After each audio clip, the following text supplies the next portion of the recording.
Adil মির্জাজ beloved লিখেছেন নাবিলা ইশক। পর্ব সংখ্যা 14। স্কুলের বিস্তৃত সদর দরজা খোলা হয়েছে দুধার দিয়ে। সদর দরজার বাইরে দুটো গাড়ি অপেক্ষারত অনেক সময় ধরেই। ধ্রুব সহ আরও কয়েকটি বডিগার্ডস গাড়ি দুটো সামনেই দাঁড়িয়ে আছে হিমালয়ের মতো। তাদের গম্ভীর মুখের কড়া দৃষ্টিতে স্কুলের দারোয়ান দুটো না চাইতেও মিলিয়ে যাচ্ছে।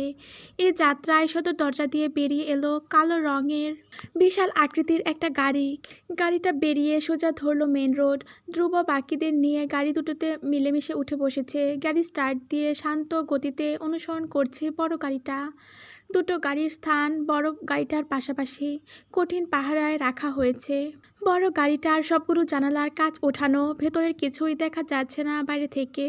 রোজার অসহায় চোখ দুটো দেখলো এই গাড়ি অনুসরণ করা গাড়িগুলোকে। নিজেকে তার সেলিব্রিটি বলেই মনে হচ্ছে। সেলিব্রিটি বললেও বড় ভুল হয়।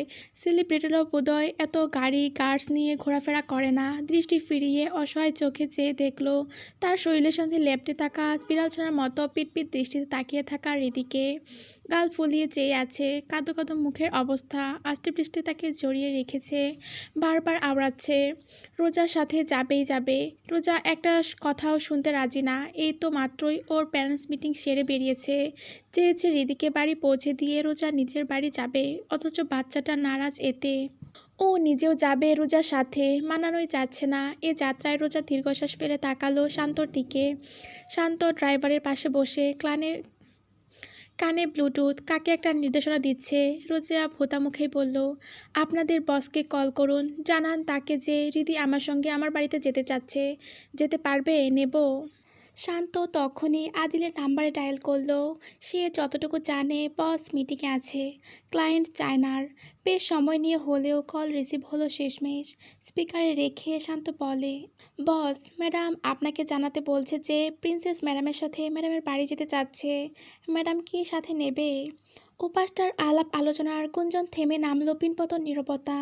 থমথমে এক কণ্ঠে প্রশ্ন এলো, ম্যাডামের বাড়ি? প্রশ্ন শুনে রোজার চোখ মুখ কুঁচকে এলো। তার বাড়ি কি বাড়ি না? আশ্চর্য। শান্ত মুখ খুলে জবাব দিতে পারল না। পর মুহূর্তে আদিলের বাকি কথাগুলো কানে এলো। এই মির্জা বাড়ি তার বাড়ি। যেখানে যেতে চাচ্ছে ওটা অস্থায়ী, তার বাবার বাড়ি।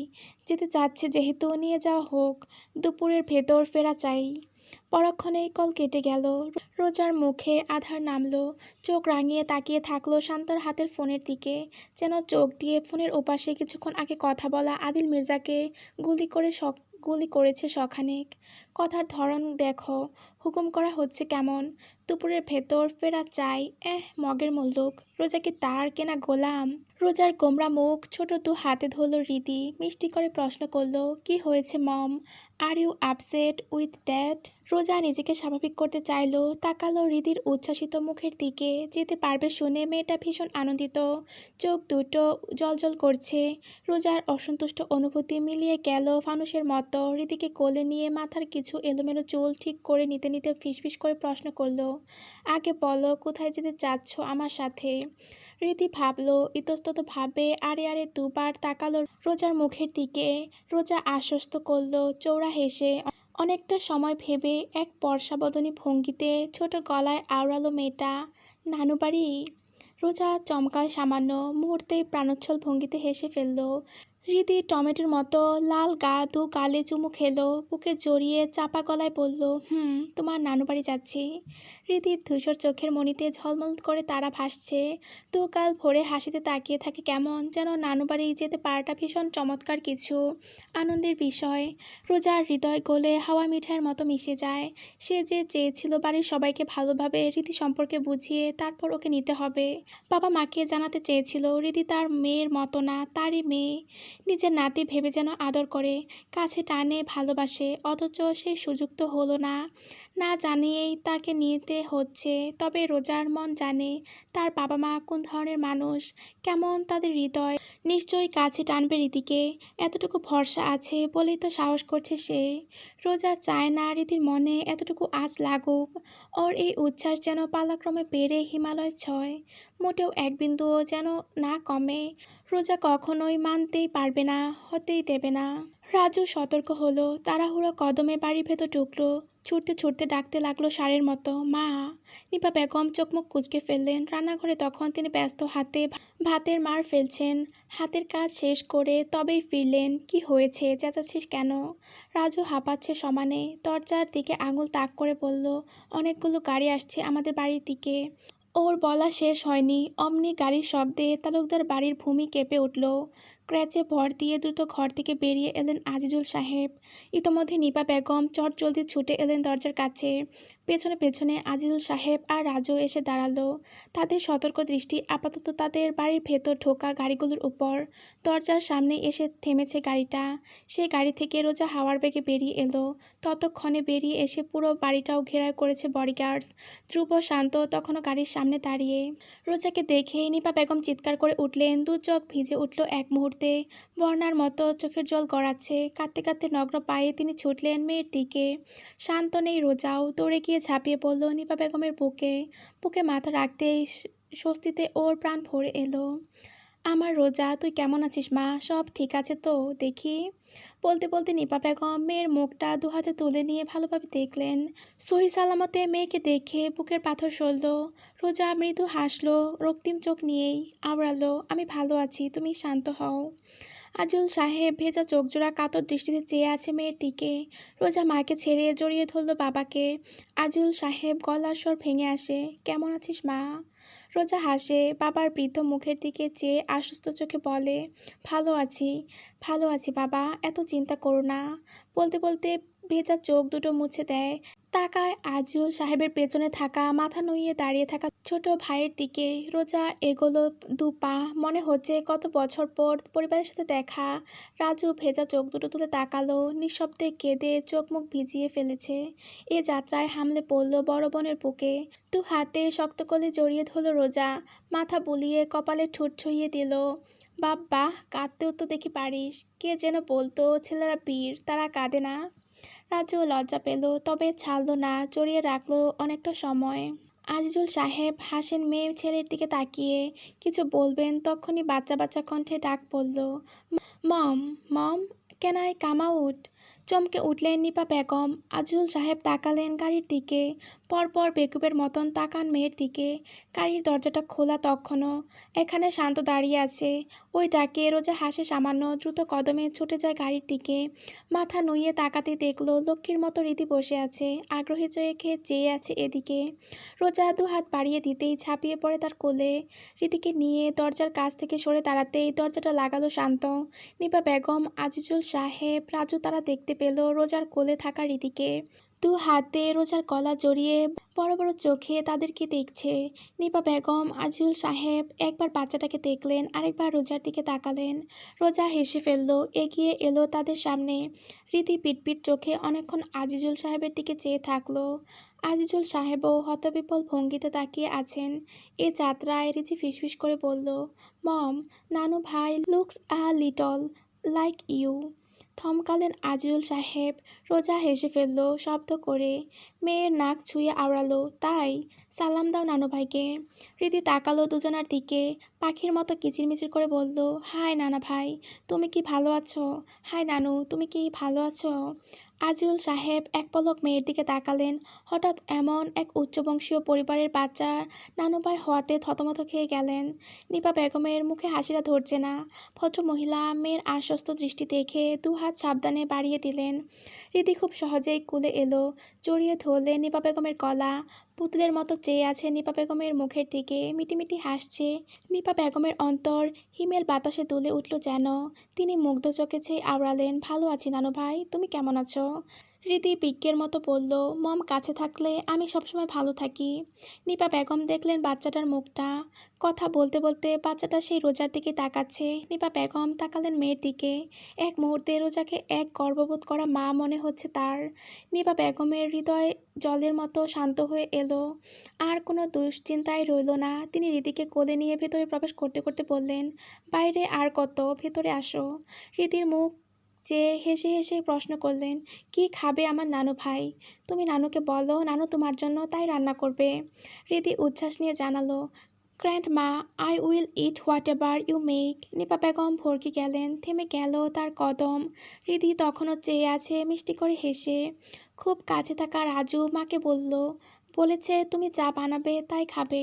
নিপা বেগম মুহূর্তে মুগ্ধতায় ভেসে গেলেন, কি মিষ্টি বাচ্চা, তার তো চুমু খেতে ইচ্ছে করছে, কিন্তু সাহস পাচ্ছেন না, যদি অপছন্দ করে।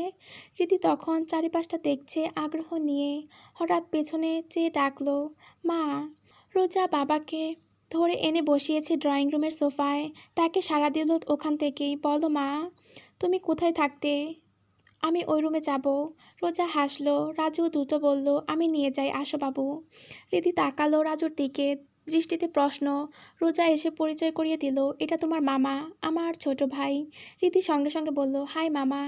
রাজু এমনভাবে হাসলো যেন বিশ্ব জয় করে ফেলেছে। মায়ের থেকে একরকম কেড়ে নিজের কোলে নিল, বুক ফুলিয়ে ভীষণ গদগদ ভঙ্গিতে বলল, আসো মামা, তোমাকে রুম দেখাবো। রীতি মাথা দোলালো, বড় বাধ্য। আই ওয়ান্ট টু মামা। প্রত্যেকটা মামা ডাকে রাজু হেসে কুল পাচ্ছে না। নিপা বেগম, রোজা ওই দৃশ্য দেখে হেসে ফেললেন। আজিজুল সাহেব নরম দৃষ্টিতে চেয়েছিলেন, ওরা দৃষ্টির বাইরে যেতে ডাকলেন মেয়েকে, আয় বস মা। রোজা গিয়ে বসলো বাবার পাশে পাশে এসে বসলেন নিপা বেগমও ইতস্তত করেই সতর্ক চোখে চেয়ে জিজ্ঞেস করলেন, তোকে মা ডাকে, ওর বাবা জানে? রোজা আদিল মির্জা কথা শুনেই চোখ মুখ কুঁচকে ফেললো, নাক ফুলিয়ে আওড়ালো, জানবে না, উনিই তো শিখিয়ে দিয়েছেন। নিপা বেগম আরও সতর্ক হয়ে জিজ্ঞেস করলেন, কেমন ব্যবহার করে, সব ঠিকঠাক তো? রোজা দীর্ঘশ্বাস ফেলল, কিভাবে যে বলবে বুঝতে পারছে না। খুব যে ভালো ওই লোক তাও না, আবার যে ভীষণ খারাপ তাও না। গতকালই পিস্তল মাথায় ধরে রাখলো, কথায় কথায় হুমকি হুকুম। এক পর্যায়ে দৌড়ে আসতে থাকা রিদিকে দেখে ছোট করে শুধু বলল, সব ঠিক, চিন্তা করো না। আজুল সাহেব বললেন, আজ থেকে জানা মা। রোজা মাথা নাড়ল, জলদস্যুর কণ্ঠ এখনও ভাসছে, আবার সাথে রীতি আছে, ফেরাই উত্তম। বলল, আমার প্রয়োজনীয় জিনিসপত্র নিতে এসেছি, ফিরতে হবে। নিপা বেগমের চোখ জোড়া পুনরায় ভিজে এলো। আঁচলে চোখ মুছতে মুছতে উঠে পড়লেন, নিজেই কদম বাড়ালেন রোজা রুমের দিকে। সব গুছিয়ে দেবেন, তার মেয়েটা আজ তার নেই, এখন এই বাড়ির সদস্য মাত্র। ভাবতেই বুকের ভেতরটা কেমন হাহাকার করে ওঠে। রীতি ছুটছে, পেছনে রাজু। দুজনার ছোটাছুটির এক পর্যায়ে দৌড়ে এসে মিশে গেল রোজার সাথে। পিছু পিছু দৌড়ে এসে থামলো রাজুও। দুজন হাসছে সমানে। রীতি পানুচ্ছল ভঙ্গিতে হাসতে হাসতে বলল, মম, মামা is so funny, I like him. Raju ঠোঁটে ঠোঁট টিপে হাসি থামালো, আনন্দে ওর পুরো অস্তিত্ব জ্বলজ্বল করছে। মামা হতে পেরে ভীষণ গর্ববোধ করছে, বোঝাই যাচ্ছে। মেয়েকে কোলে নিয়ে ভাইয়ের দিকে তাকিয়ে রোজাও হেসে বলে, মা গোসল করব, তাহলে তুমি মামার সাথে থাকো। আচ্ছা। হৃদি কোল থেকে নেমে এসে ধরল রাজুর হাত, যেন কত বছরের পরিচয় ওদের, যুগ যুগ ধরে চেনা জানা। আন্ডারওয়ার্ল্ডের বাতাসে বাতাসে ভেসে বেড়াচ্ছে এক চাপা গুঞ্জন, আদিল মির্জা বিয়ে করেছে। মেয়েটা তাদের মধ্যে কেউ না, অজানা একজন, জগতের বাইরের কেউ। কে সে, কি তার পরিচয়? এমন এক গুঞ্জনে কেউ হতবাক তো কেউ বা নির্বিকার, আবার কারো তরুক মস্তিষ্ক তীক্ষ্ণ দৃষ্টি কোনো এক সুযোগের সন্ধানে ব্যস্ত আজকের জন্য তীব্র অ্যালার্ট জারি করা শহরের বুকে লুকানো এই জায়গাটিও। তীব্র বৃষ্টির ভেতর সাগরের স্রোতের মতো নামি দামি গাড়ির সারি পুরো এরিয়া জুড়ে। রাজত্ব জুড়েছে বিশালদেহী সব বডিগার্ডস, তাদের হাতে ছাতা। বাংলোর ভেতরটা উজ্জ্বল, যতটা উজ্জ্বল হওয়া সম্ভব। এক একটা সাদা ঝাড়বাতির আলোয় ডায়মন্ডের মতো চকচক করছে সব কিছু। সেই সব কিছুর আয়োজন করা হয়েছে আইনমন্ত্রী আব্দুল মান্নানের 50তম জন্মদিন উপলক্ষে।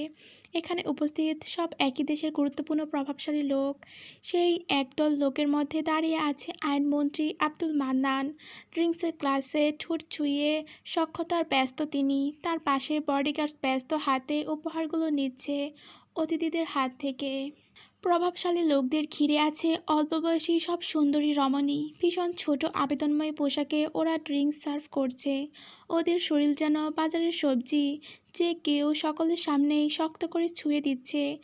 প্রত্যুত্তরে রমণীগুলো নিজেদের মিশিয়ে দিচ্ছে প্রভাবশালীদের শরীরের সাথে। আব্দুল মান্নান সাহেবের পাশের জন সুবিশাল দেহী, গায়ের অন্যদের মতো স্যুট নেই, খোলামেলা একটা শার্ট পরনে। ও কায়সার আহমেদের ভাগ্নে সিয়াম চৌধুরী। Kaisar Ahmed Bangladesh police IGP. সিয়ামের বাহুতে যে রমণী, তার পরনে স্লিভলেস মিড থাই ড্রেস, যা আষ্টেপৃষ্ঠে মিশে আছে। উপরের নিচের অংশই সকলের চোখের সামনে। হুটহাট সবার চোখের সামনেই রমণীর আপত্তিকর জায়গা ছুঁয়ে দিচ্ছে সিয়াম। এতে তার পাশের জন হাসল শব্দ করে, হাত বাড়াতে বাড়াতে বিনয়ী ভঙ্গিতে বলল, ভাগ্নে, একা আর কত, দাও না এক রাতের জন্য সেই মাল।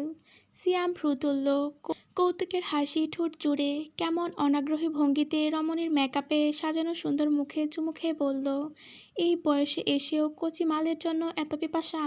মুখে এক বললেও ইতোমধ্যে রমণীকে ঠেলে দিয়েছে ভদ্রলোকের কোলে।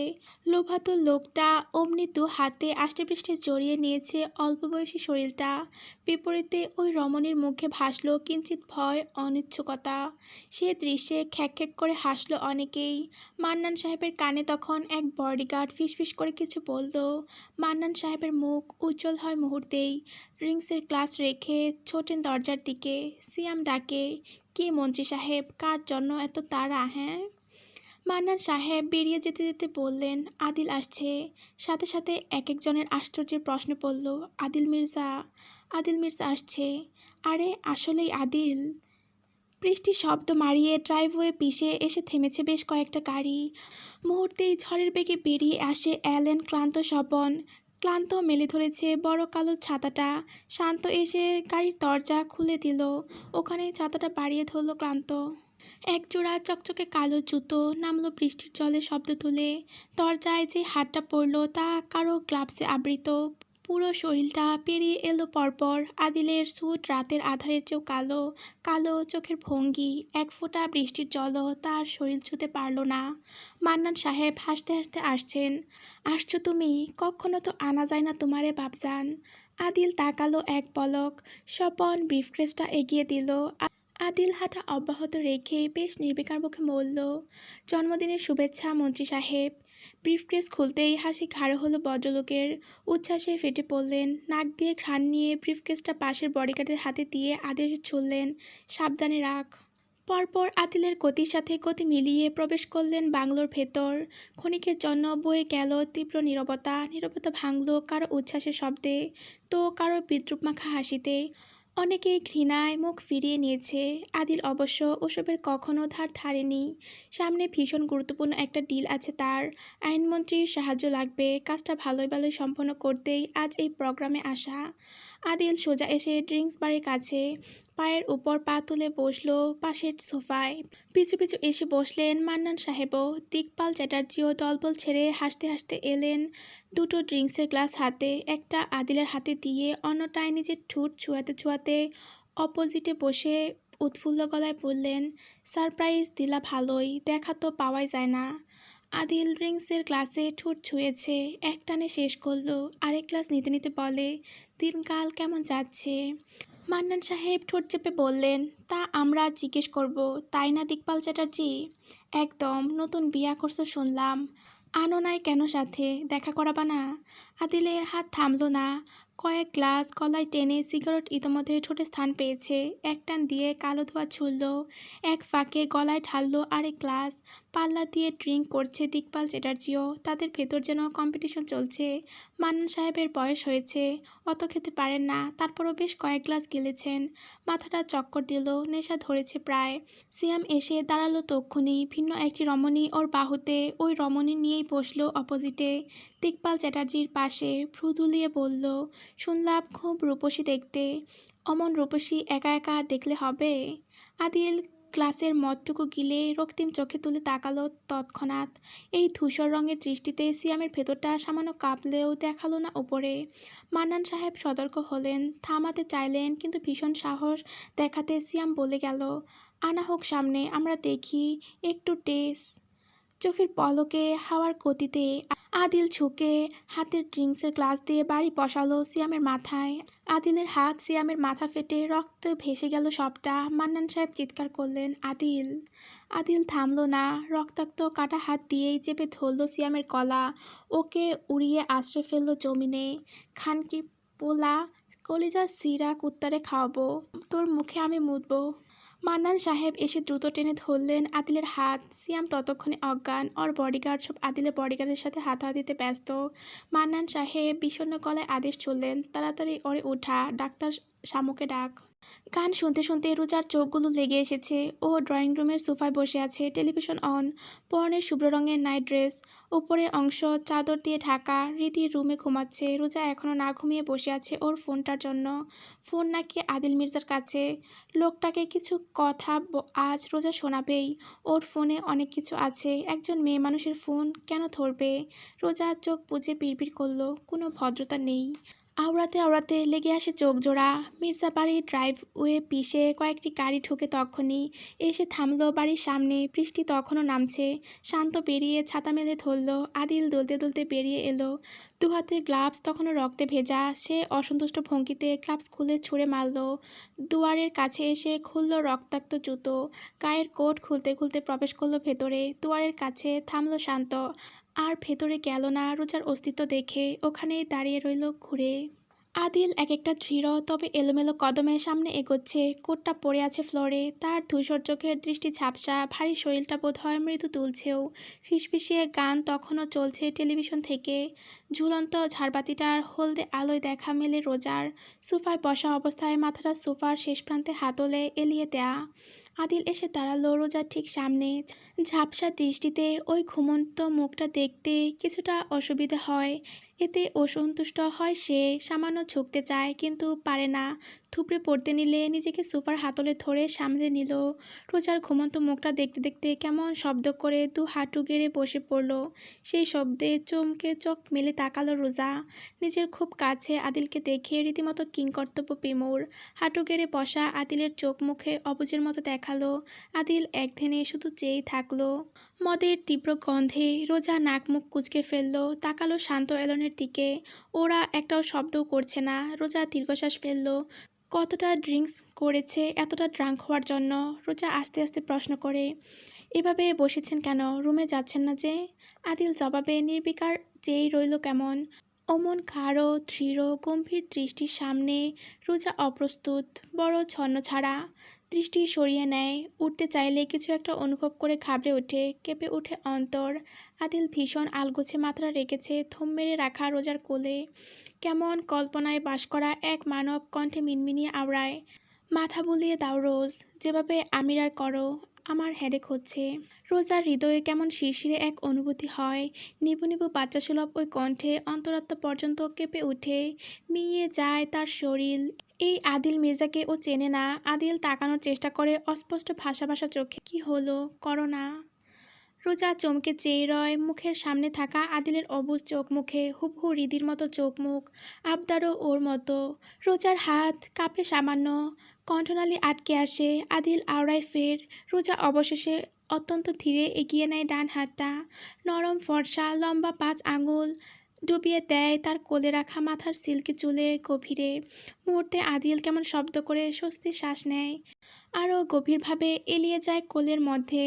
রোজার পেটের কাছে প্রায় ছুঁই ছুঁই হয়। টেলিভিশনে তখনও ফিসফিস করে গান বেজে যাচ্ছিল, মাওলা মেরে মাওলা মেরে।